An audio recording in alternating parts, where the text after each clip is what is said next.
है सर्वश्रुत परिचित अनुभूत भोग बंधन की कथा, पर से जुदा एकत्व की उपलब्धि केवल सुलभ ना।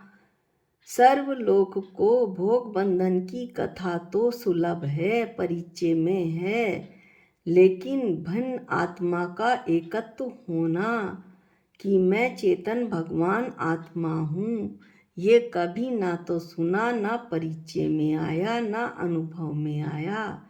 एकमात्र वही जो है वो सुलभ नहीं है। इस तरह से हमने समय सार का ये हरि गीत पढ़ा और अब हम मास्टर की के उन शब्दों का अध्ययन करेंगे जिनके चार चार भेद हैं।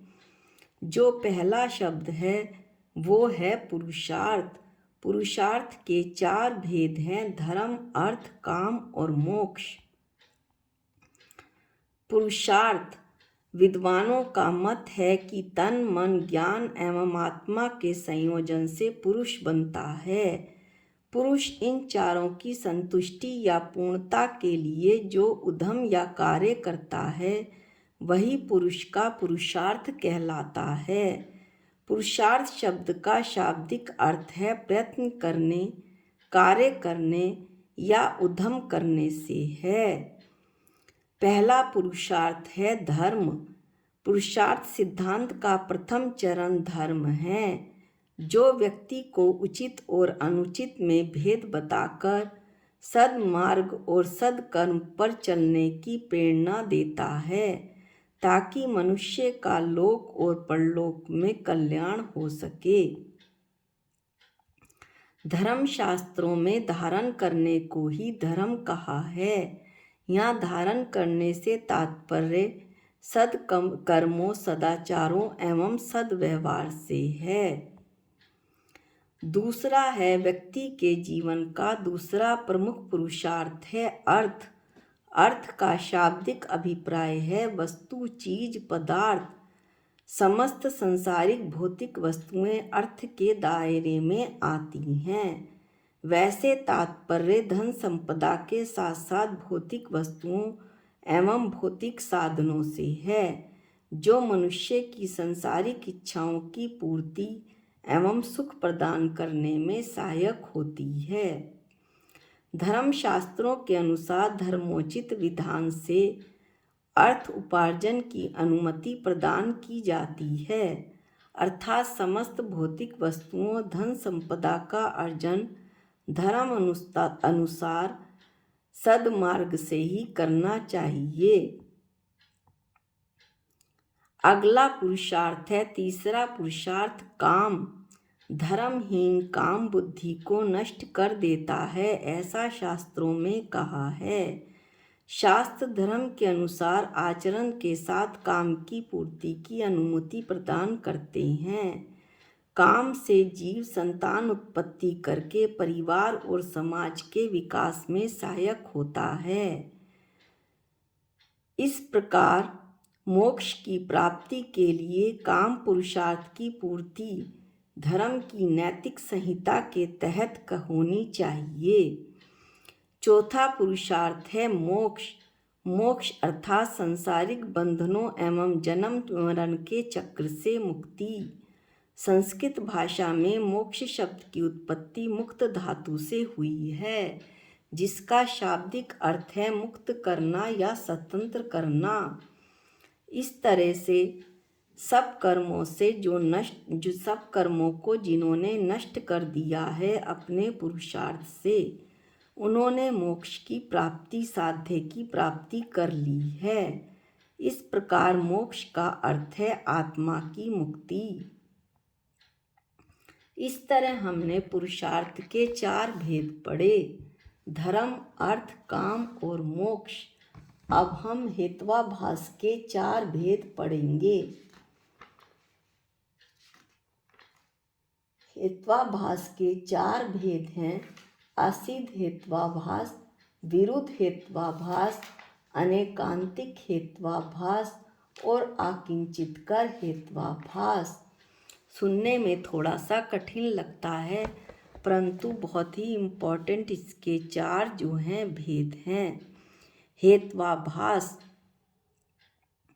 जिस साधन में दोष होता है और जो साध्य तक नहीं पहुंचा सकता उसे हेत्वाभास या साधनाभास कहते हैं। जैसे धुंध को धुआं समझ लेना, इसका पहला भेद है आसिध हेत्वाभास।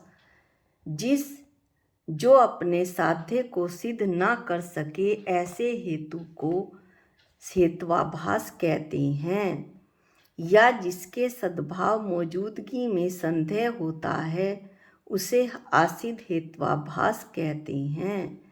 जैसे शब्द नित्य है क्योंकि यह नेत्र का विषय है, परंतु शब्द तो कर्ण कान का विषय है, यह नेत्र का विषय कैसे हो सकता है।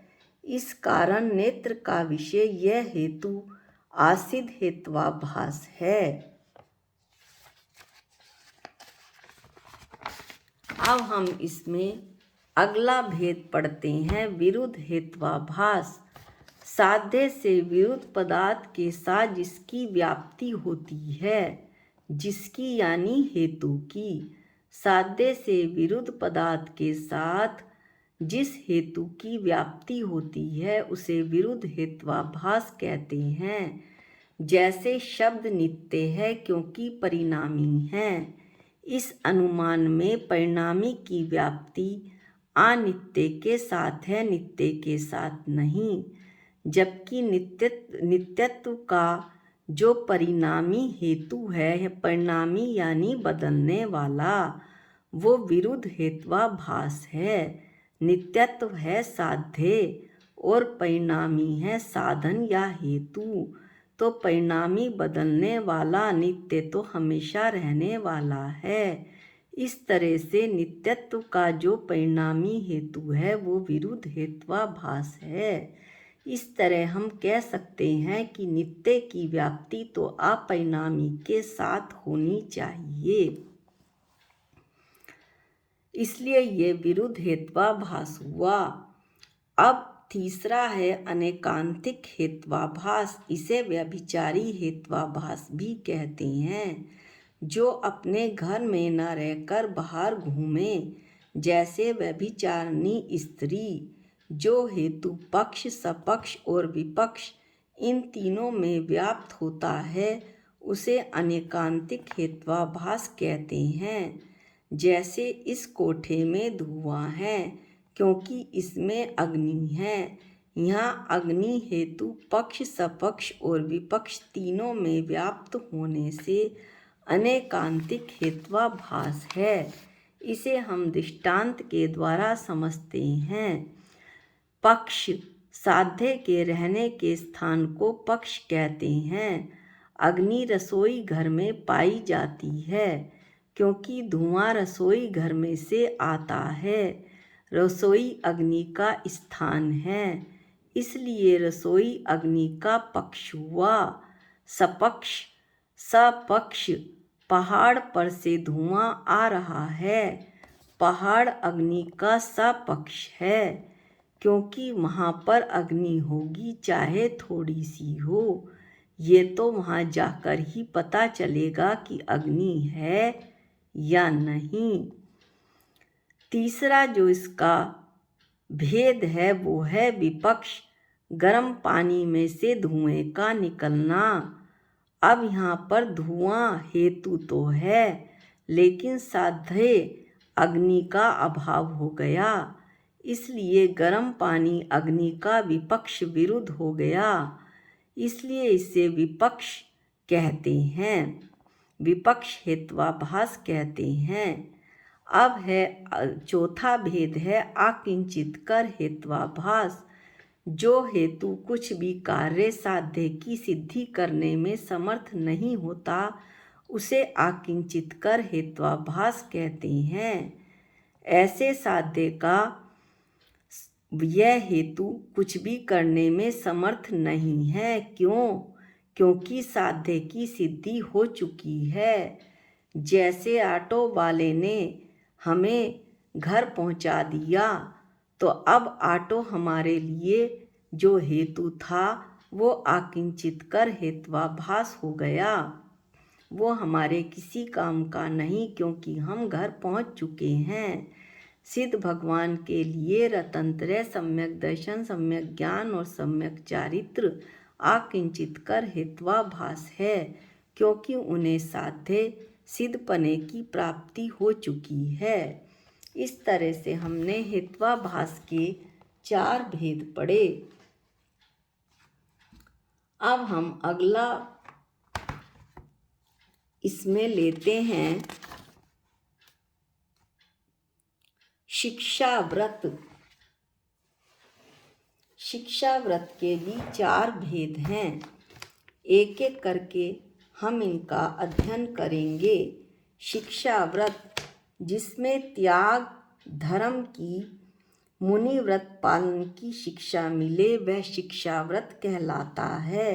ये 4 प्रकार के हैं। सामायिक, तीनों संध्या कालों में अथवा प्रातः साय काल में समस्त पाप के कर्मों से विरत होकर नियत स्थान पर नियत समय के लिए मन, वचन और काय के एकाग्र करने को सामायिक कहते हैं। इस काल में नमोकार मंत्र आदि पदों का पुनः पुनः उच्चारण करना समस्त परिणामों में सहायक होने से वह भी सामायिक है। पर सामायिक में शब्द उच्चारण की अपेक्षा चिंतवन की मुख्यता होती है। बाह्य प्रवृत्ति से मुक्त होकर एकत्व का अभ्यास मुख्य है। एकत्व यानी मैं एक शुद्ध चेतन भगवान आत्मा हूँ, ऐसा बार बार अभ्यास करना, अपने उपयोग को अपनी आत्मा में लगाना। अगला जो इसका भेद है वो है प्रोषदोपा उपवास। प्रोषद उपवास किसका? शिक्षा व्रत का। प्रोषद अर्थात पर्व के दिन उपवास करने को प्रोषद उपवास कहते हैं। अष्टमी और चतुर्दशी के पहले और पीछे के दिनों में एकासन पूर्वक अष्टमी और चतुर्दशी को उपवास आदि करके एकांतवास में रहकर संपूर्ण समस्त पाप कर्मों को छोड़ सर्व इंद्रियों के विषयों से विरक्त हो धर्म ध्यान में रहना सो प्रोषद उपवास है।